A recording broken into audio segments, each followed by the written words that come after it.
हम page number 245। और हम टॉपिक पढ़ रहे थे कंप्यूटर आर्किटेक्चर का। कल हमने इसका अच्छा खासा एक आइडिया जो है वो ले लिया था। लेकिन अभी जो है वो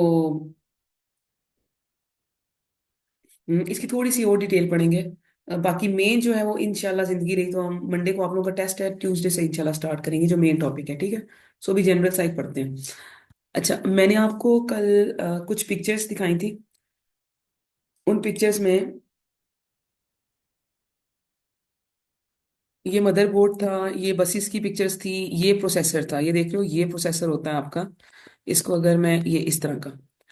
अब आज हम जो चीज पढ़ेंगे वो इस प्रोसेसर के कंपोनेंट्स हैं, इस प्रोसेसर के अंदर जो चीजें होती हैं उनके बारे में पढ़ेंगे। तो यहाँ पे लिखा हुआ है और ये ना इसी की बात कर रहा है, ठीक है। सीपीयू यही चीज होती है, आपका जो माइक्रो प्रोसेसर होता है ना, आपके माइक्रो प्रोसेसर का पूरा नाम जो है that is CPU, central processing unit. वो बेसिकली आपका ये वाली चीज होती है, इसी को कहते हैं, माइक्रो प्रोसेसर को ही कहते हैं। सो this is known as, also known as microprocessor or processor. It is the central to all the computer system, including tablets and smartphone. This is the central device, main brain है आपके systems का। CPU जो होता है that is often installed as an IC, integrated circuit on a single microchip. मैं अभी इसकी depth में नहीं जाना चाहती, बस आपने ये डेफिनेशन याद करनी है एज इट इज। मैं जो मेन पॉइंट्स हैं उन पे आज फोकस करूंगी। इसके अंदर आईसीज और चिप्स लगी हुई होती हैं, तो ये सिंगल, इस तरह की एक सिंगल माइक्रोचिप की फॉर्म के अंदर होता है। The CPU has the responsibility for the execution and processing of all the instruction and data in a computer. ये जो लाइन है, ये जो अभी लाइन मैंने हाईलाइट की है, that is responsibility for the execution और processing of all the instructions and data. ये आप इंशाल्लाह जो ट्यूसडे को मैं टॉपिक स्टार्ट कराऊंगी उसमें वो क्लियर हो जाएगा। द सीपीयू कंसिस्ट ऑफ, ये जो आपका माइक्रो प्रोसेसर देख रहे हो, ये सामने भी पिक्चर नजर आ रही है ना, ये नजर आ रही है। ये है, ये इसके हाथ में पकड़ी हुई है, ये है। अ सीपीयू कंसिस्ट ऑफ तीन मेजर कंपोनेंट्स हैं, आपने इनके नाम याद करने हैं सबसे पहले। एक है सीयू, कंट्रोल यूनिट। एक है ALU, arithmetic and logic unit. एक है रजिस्टर्स एंड बसेस। आपको बसेस का थोड़ा सा आइडिया हो गया है, लेकिन रजिस्टर्स का नहीं है, बट अगेन वो हम आगे जाके पढ़ेंगे। अच्छा, इसमें जो मेन है, अगर वो पेपर में 2 मार्क्स का क्वेश्चन है तो ये दो जो है ना, ये इसके मेन कंपोनेंट्स हैं। जो इसके सबसे मेन कंपोनेंट्स हैं वो ये दो हैं, ठीक है। सो जो ये पहले दो है ना, ये इसके मेन कंपोनेंट्स हैं, ठीक है। सी यू और ए एल यू, ये इसके मेन कंपोनेंट्स हैं। तो पेपर में अगर 2 मार्क्स का क्वेश्चन आए और वो आपसे कहे सीपीयू के कंपोनेंट्स लिखें, अगर 2 नंबर का क्वेश्चन है तो आपने कंट्रोल यूनिट और ए एल यू लिखना है। अगर 3 या 4 मार्क्स का है तो फिर आप रजिस्टर्ड एंड बसेस लिखेंगे। अदरवाइज इसके जो मेन कंपोनेंट्स हैं वो सी यू और ए एल यू हैं, और आज हम बेसिकली हम पढ़ेंगे भी इसी को। हम ज्यादातर जो चीजें पढ़ेंगे वो यही पढ़ेंगे। सो मैं अभी थोड़ी देर के लिए अगेन आपकी ये जो टॉपिक है ना वॉन न्यूमन वाला, इस वॉन न्यूमन को मैं थोड़ी देर के लिए छोड़ रही हूँ। अगेन ये वो हमारा मेजर टॉपिक है जो हम इंशाल्लाह जिंदगी रही तो ट्यूसडे से करेंगे। हम फिलहाल वॉन न्यूमन को थोड़ी देर के लिए स्किप कर रहे हैं। और उसके बाद हम यहाँ पे आ गए हैं पेज नंबर 246 पे। आज का हमारा मेजर टॉपिक है वो ये है, ठीक है। वो जो पीछे वाला टॉपिक अभी मैंने स्किप किया है ना, वो जो ट्यूसडे को हमने मेन कॉन्सेप्ट इसका पढ़ना है, वो उसके अंदर सारी चीजें आएंगी। सो फिलहाल 246 पे आ जाओ। और यहाँ पे लिखा हुआ है कंपोनेंट्स, तो ये कंपोनेंट्स जरा पढ़ते हैं, सी यू, ए एल यू और ये सारे। अच्छा, सबसे पहले इसका जो कंपोनेंट होता है ना ए एल यू, वो होता है अरिथमेटिक एंड लॉजिक यूनिट। और पेपर पॉइंट ऑफ व्यू से आपने इसको याद करना है कि it allow all the arithmetic and logical operations. आपने जितने भी अरिथमेटिक और लॉजिक ऑपरेशंस परफॉर्म करने होते हैं वो आपका arithmetic and logic unit A L U perform करता है। मैं आपको एग्जांपल से समझाती हूँ। मैंने कल आप लोगों को एक कैलकुलेटर खोल के दिखाया था। तो मैंने आपसे कहा था कि जब आप इसमें कोई इंस्ट्रक्शन लिखते हैं तो वो इंस्ट्रक्शन प्रोसेस होने के लिए, मैंने लिखा था 4+3, तो वो इंस्ट्रक्शन प्रोसेस होने के लिए माइक्रो प्रोसेसर के पास जाती है, ठीक हो गया। अब जब वो माइक्रो प्रोसेसर के पास जाती है ना, तो ये कौन सी कैलकुलेशन है? This is arithmetic calculation. आप देख रहे हो 4+3 लिखा हुआ है। So this is arithmetic calculation. तो ये जब माइक्रो प्रोसेसर के पास जाती है, माइक्रो प्रोसेसर ये वाला आपका जो कंपोनेंट था आपके उसके अंदर, कंप्यूटर के अंदर, तो आपके माइक्रो प्रोसेसर के दो मेजर कंपोनेंट्स होते हैं, सीयू और एएलयू। तो इसका जो एएलयू वाला कंपोनेंट होता है, अगर आप कोई प्लस माइनस मल्टीप्लाई डिवीजन वाली इंस्ट्रक्शंस लेके जाते हैं, तो उनको जो सॉल्व करता है वो एएलयू करता है। तो ये जो 7 आपको आंसर दिया है, ये आपको एएलयू ने दिया है। इस टाइम पे भी करंटली 4+3 की जो इंस्ट्रक्शन है, ये गई है आपके उसके पास, माइक्रो प्रोसेसर के पास, और फिर वहां से वो प्रोसेस होके 7 उसने आंसर भेजा है। माइक्रो प्रोसेसर का जो कंपोनेंट कैलकुलेशन वाला पार्ट करता है, सिंपल वर्ड्स के अंदर, माइक्रो प्रोसेसर का जो कंपोनेंट कैलकुलेशन वाला पार्ट करता है उसे हम एएलयू कहते हैं। आपने ये डेफिनेशन याद रखनी है। It is possible. अच्छा, arithmetic and logic unit, it perform all the arithmetic and logic operations. ये जो एंड और नोट वाले ऑपरेशंस हैं, ये अभी आप लोगों ने, जिन बच्चों ने थोड़ा बहुत स्कूल में पढ़ा हुआ है, आप लोगों ने लॉजिक गेट्स पढ़े होंगे। तो जिन्होंने नहीं पढ़ा हुआ, ये मैंने आगे अभी पढ़ाने हैं, ये हमारे पेपर 2 का टॉपिक है, तो इसमें हमने पढ़ना है, ठीक है। तो फिलहाल जो है, लॉजिक को अभी इतना उसमें नहीं डालते, मैं आपको आइडिया दे देती हूँ। जैसे अगर आपके पास एक इंस्ट्रक्शन है, ऑनलाइन कौन कौन है? अब्दुल्ला, दाऊद, मोहम्मद, कासिम, और कौन है नीचे? मैं एक सेकंड आपकी अटेंडेंस भी ले लूं, फिर रह जाती है। अच्छा देखो, जैसे मैं ना लॉजिक की एग्जांपल, एक ऐसा बच्चा जिसने लॉजिक गेट नहीं पढ़े हुए, उसको समझाने के लिए आइडिया देती हूँ। अगर आप एक कंप्यूटर को इंस्ट्रक्शन भेजते हो, 7 इज ग्रेटर देन 3, ये मैं लॉजिक इंस्ट्रक्शन की एग्जांपल आपको देने लगी हूँ। अच्छा, लॉजिक की एग्जांपल दे रही हूँ। मुझे बताओ आप क्या कहोगे अगर मैं आप लोगों से, ऑनलाइन वाले स्टूडेंट के, मैं चाहूंगी आप सारे रिप्लाई करो, कुछ भी लिख दो। अगर मैं आपसे कहूँ 7 इज ग्रेटर देन 3, तो आप मुझे क्या रिप्लाई करेंगे? आप क्या कहेंगे? इसका जवाब मुझे क्या दोगे? इधर आप दोनों जो यहाँ बैठे हो, true. 7 is greater than 3, yes आप कहोगे यस मैम। ये जो ट्रू एंड फॉल्स वाला चक्कर होता है ना, ये लॉजिकल ऑपरेशन होते हैं। आपने बताना होता है कि ये चीज सही है या गलत है। तो आपको जब ट्रू और फॉल्स की फॉर्म में आंसर देना पड़े ना, तो उस टाइम को, उसको हम कहते हैं लॉजिक कैलकुलेशंस। तो लॉजिक प्रॉपर एक लॉजिक गेट के नाम से आपके उसमें टॉपिक है, तो फिलहाल हम उसमें नहीं जा रहे।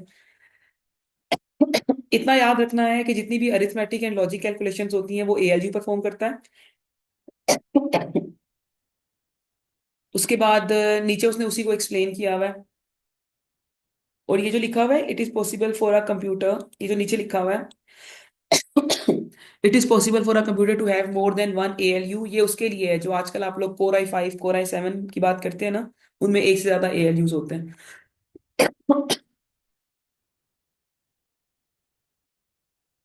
वो जिनको आप एक से ज्यादा प्रोसेसर होते हैं ना, बेसिकली ये वहां पे हैं। लेकिन अगेन, इसकी डिटेल अगेन हम A2 के अंदर पढ़ते हैं, तो फिलहाल मैं इसकी डेप्थ में नहीं जा सकती, मजबूरी है। बस आप खाली याद रख लो कि there may be more than one ALU, हो सकता है कि एक से ज्यादा एएलयू हो। बट एएलयू जो है वो मल्टीप्लीकेशन, डिवीजन, कैलकुलेशन, या फिर आपके लॉजिकल शिफ्ट वाले ऑपरेशंस करते हैं। तो लॉजिकल शिफ्ट भी मेरा ख्याल है आप लोगों को आइडिया है, किया हुआ है ना वो फर्स्ट चैप्टर में। वो 1 बिट या 2 बिट हमने लेफ्ट साइड मूव करना होता है या राइट साइड मूव करना होता है।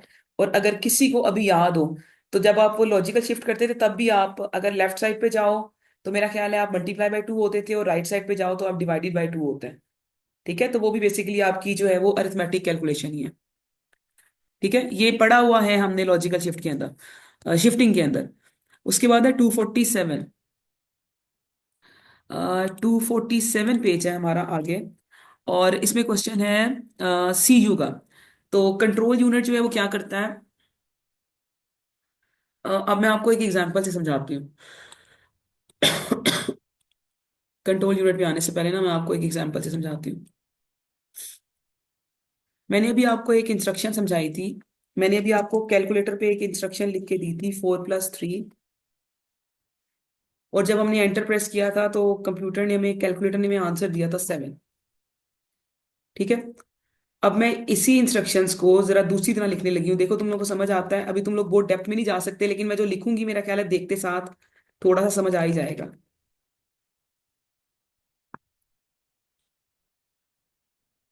ये मैंने कैलकुलेटर खोला है, और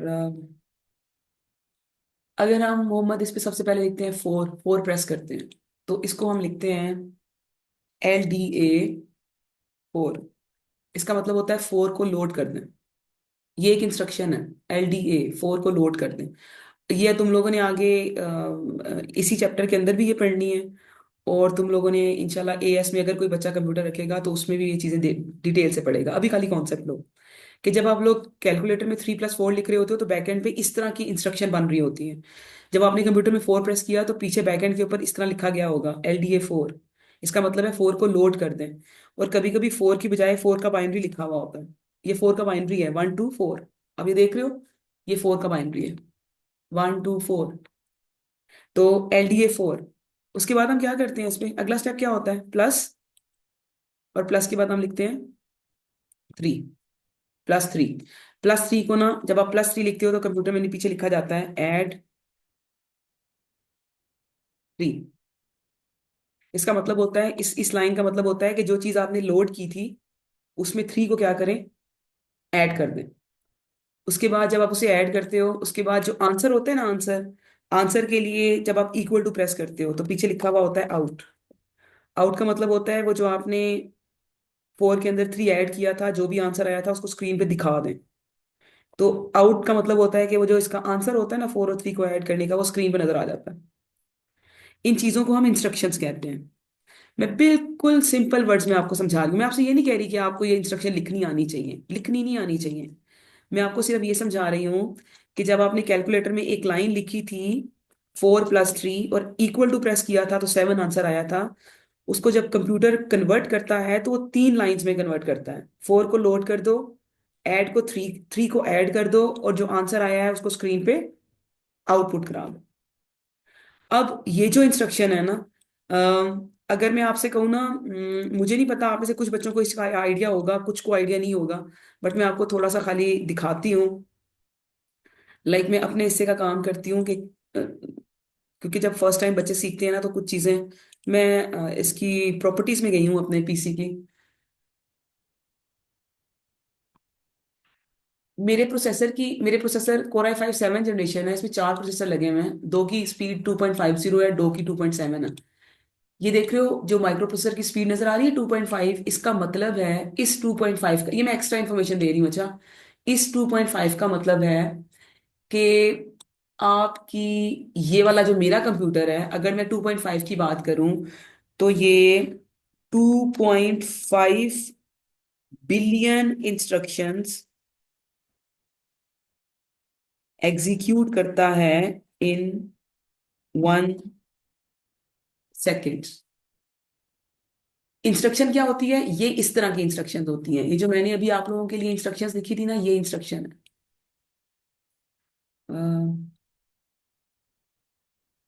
इसको क्या हो गया,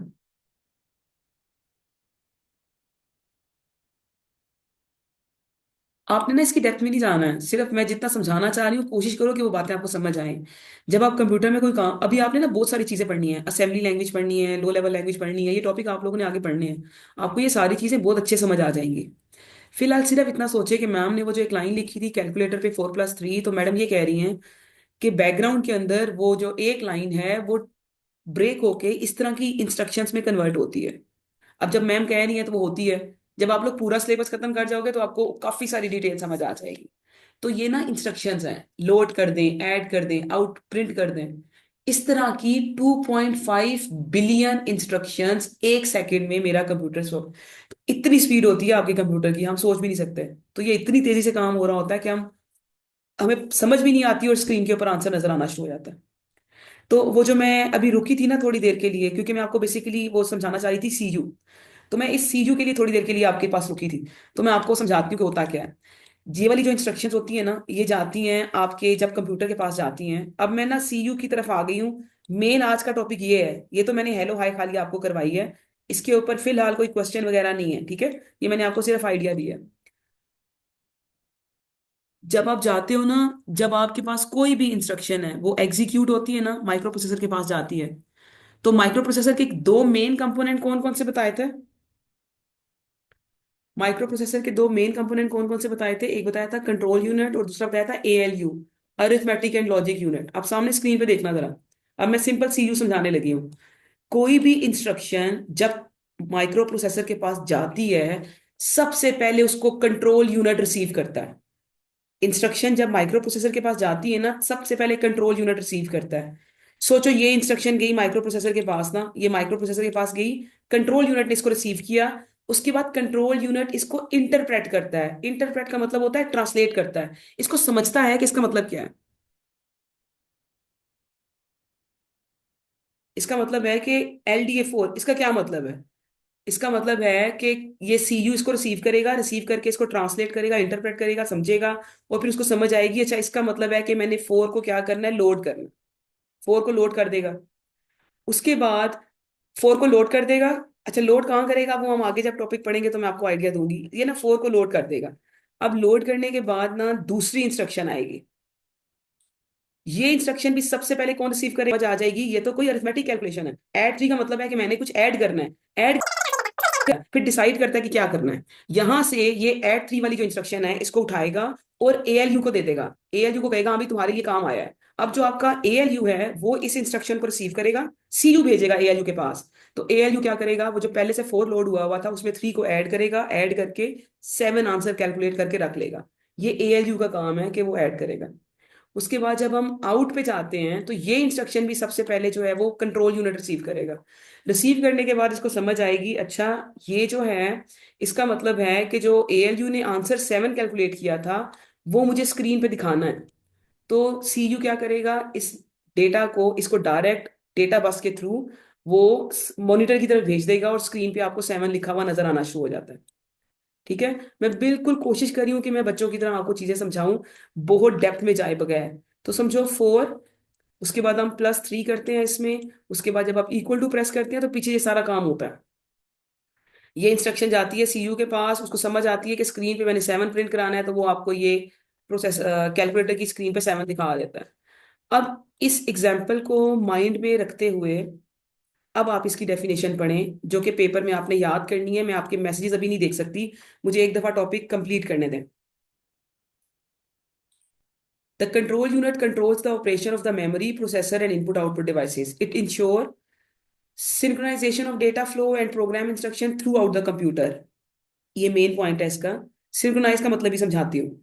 it reads instruction, interpret them and send out the signal along the control bus to other components telling them what to do. ये इसकी एक मेन डेफिनेशन है। ये इंस्ट्रक्शन को रीड करता है, इंटरप्रेट करता है, और ये मार्किंग स्कीम के वर्ड्स लिखे हुए हैं। ये जो मैंने ये लाइन है ये आपकी मार्किंग स्कीम की डेफिनेशन है। अच्छा, सिंक्रोनाइज का मतलब ये होता है, सिंक्रोनाइज का मतलब क्या होता है? आपको याद है कि क्या उसे कहते हैं, किधर गई वो पिक्चर?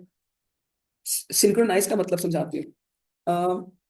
सिंक्रोनाइज का मतलब होता है कि एक बंदा अगर डेटा सेंड कर रहा है और दूसरा बंदा अगर उस डेटा को रिसीव कर रहा है, तो उन दोनों को रेडी होना चाहिए ताकि वो डेटा जो है वो सेम टाइम के ऊपर जो है वो रिसीव कर सकें। मैं आपके मैसेजेस अभी नहीं देख सकती, मैं देखूंगी आपके मैसेजेस, लेकिन 2 मिनट जरा रुक जाओ।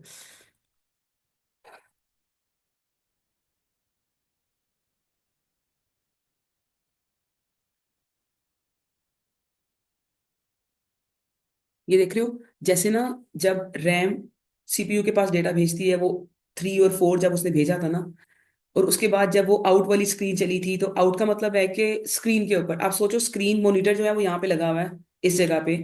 तो कंट्रोल यूनिट को ये भी डिसाइड करना होता है कि जब मैं यहाँ से कोई इंस्ट्रक्शन भेज रहा हूँ, तो जिसके लिए मैं इंस्ट्रक्शन भेज रहा हूँ क्या वो उसको लेने के लिए रेडी है या नहीं है।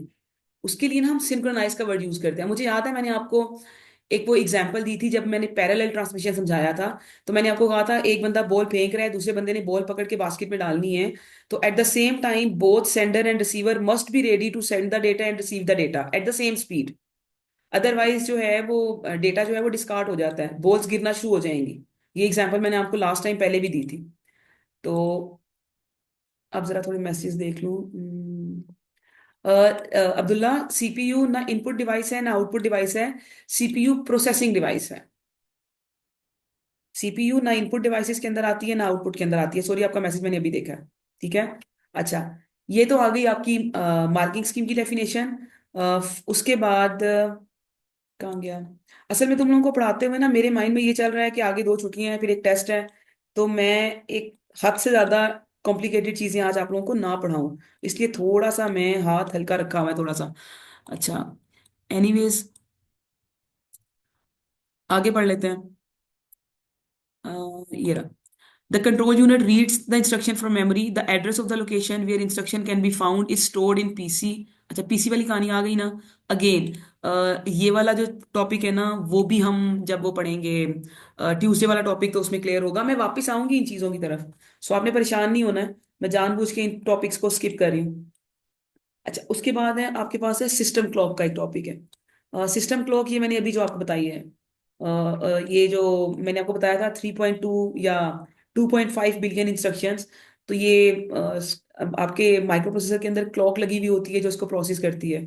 तो सिस्टम क्लॉक की फिलहाल खाली डेफिनेशन याद कर लें। It is use to produce timing signal on the control bus to synchronise the process. फिलहाल ये डेफिनेशन याद कर लें। और it is the vital part part of control unit. लेकिन अगेन, ज्यादा डिटेल नहीं डिस्कस कर सकते। टाइमिंग सिग्नल भी आपको समझाऊंगी, बट ट्यूसडे वाले टॉपिक्स में। ट्यूसडे और वेडनेसडे को जब हम टॉपिक पढ़ेंगे तो आपको ये सारी चीजें क्लियर हो जाएंगी। मैं वापस आऊंगी यहाँ पे वापस इन चीजों को दोबारा से एक दफा गो थ्रू करने के लिए। ठीक है, सो फिलहाल थोड़ी देर के लिए वापस आएंगे। अब आज आगे आ जाते हैं। दैट इज बस ये लास्ट टॉपिक है दो हमारे। एक है IAS, इमीडिएट एक्सेस स्टोर। इसकी मेन डेफिनेशन जो आपने याद करनी है वो ये है। It holds the program and data that the user is currently working with. जो प्रोग्राम यूजर करंटली काम कर रहा होता है जिसके ऊपर, उसे IAS कहते हैं, इमीडिएट एक्सेस स्टोर। एक चीज मैंने आपको बताई थी कि रैम जो होती है, रैम, उसको भी हम IAS कहते हैं, क्योंकि जितने भी रनिंग प्रोग्राम्स होते हैं वो आपके IAS के अंदर पड़े हुए होते हैं। फिर उसके बाद मैंने आपसे कहा था कि एक second.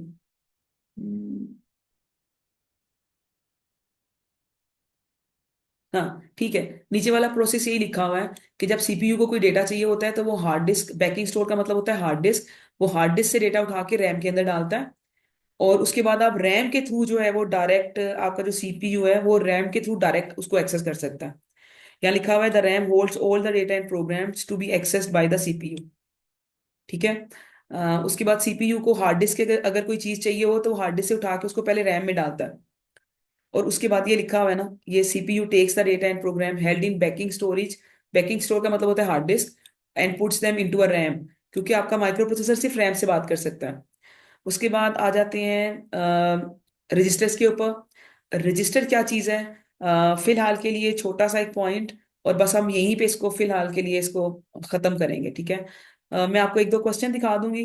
Register, it is a temporary storage with in the micro processor. ये जो आपने माइक्रो प्रोसेसर देखा था, इसके अंदर, ये जो माइक्रो प्रोसेसर है, इसके अंदर एक टेम्परेरी स्टोरेज होती है जिसे हम रजिस्टर्स कहते हैं। और यही वो मेन टॉपिक है जो मैंने आपसे कहा था कि मैं ट्यूसडे को स्टार्ट कराऊंगी। आप देख रहे हो यहाँ पे एक PC का नाम लिखा हुआ है। तो बिल्कुल उसी तरह से यहाँ पे भी जो मैंने आपको स्किप करवाई है चीज, उसमें PC का नाम लिखा हुआ था। तो मैंने आपसे कहा था ये हम बाद में करेंगे। तो फिलहाल के लिए इतना याद कर लें कि रजिस्टर जो है that is a temporary storage with in micro processor. All the data must be represented in a resistor before it can be processed. तो प्रोसेसर के पास जाने से पहले डेटा जो है वो आपका रजिस्टर्स में सेव होता है। और यही वाली ये जो जहां पे मैं रुकी हूँ, यही चीजें मैंने ट्यूसडे को आप लोगों को डिटेल से करानी है। तो अभी हम चलते हैं, एक आध क्वेश्चन देख लेते हैं। ठीक है, हम यहीं से आगे वो कंटिन्यू करेंगे ना, तो एक आध क्वेश्चन आपको दिखा देती हूँ। उसके बाद फिर हम आगे चलते हैं। आप लोग थोड़ा वेट, 2 मिनट रुके ना।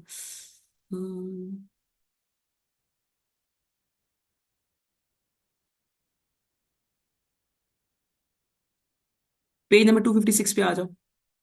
अभी सारा कुछ तो नहीं करा सकती ना, बस वो जो छोटा मोटा काम किया बस वही करा सकती हूँ। अभी बस इसकी डेफिनेशन याद करके इसको यहाँ पे लिख लेना आप लोग, बस ये आपका लास्ट टास्क है। पेज नंबर है 256।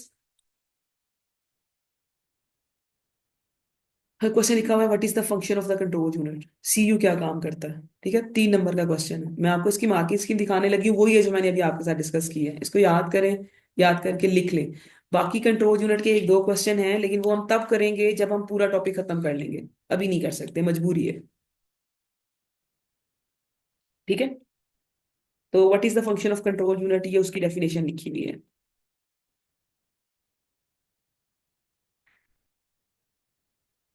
ये ये डेफिनेशन है इसकी।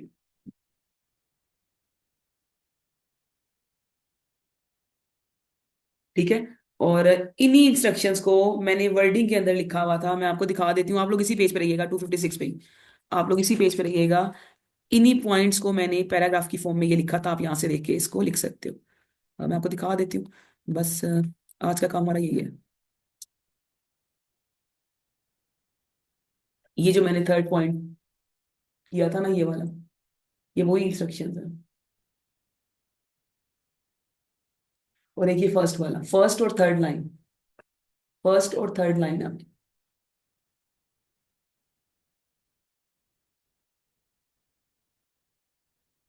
ठीक है, बस आज के लिए इतना ही है। बाकी इंशाल्लाह जिंदगी रही तो मंडे को आप लोगों का टेस्ट है, अच्छा सा टेस्ट देना। ट्यूसडे को इंशाल्लाह जो है वो फिर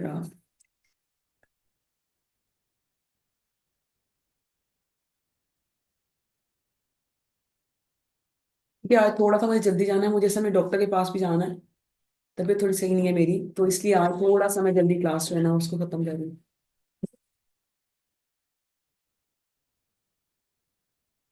ठीक है, सो आज के लिए इतना ही। अगर कोई कंफ्यूजन है तो आप लोग प्लीज बता दें। Is it clear? अभी आपके क्वेश्चन देख रही हूँ मैं। हाँ अब्दुल्ला, ऐसा ही है। जब हम कहते हैं ना CPU is the brain of the computer, तो मीन्स कि technically he is the leader of the computer. Without CPU आप कुछ भी नहीं कर सकते, कुछ भी नहीं कर सकते, चाहे आपके पास अच्छे से अच्छा हार्डवेयर लगा हुआ हो। ठीक है। सो अभी के लिए बस इतना ही है। टेक केयर, अल्लाह हाफिज।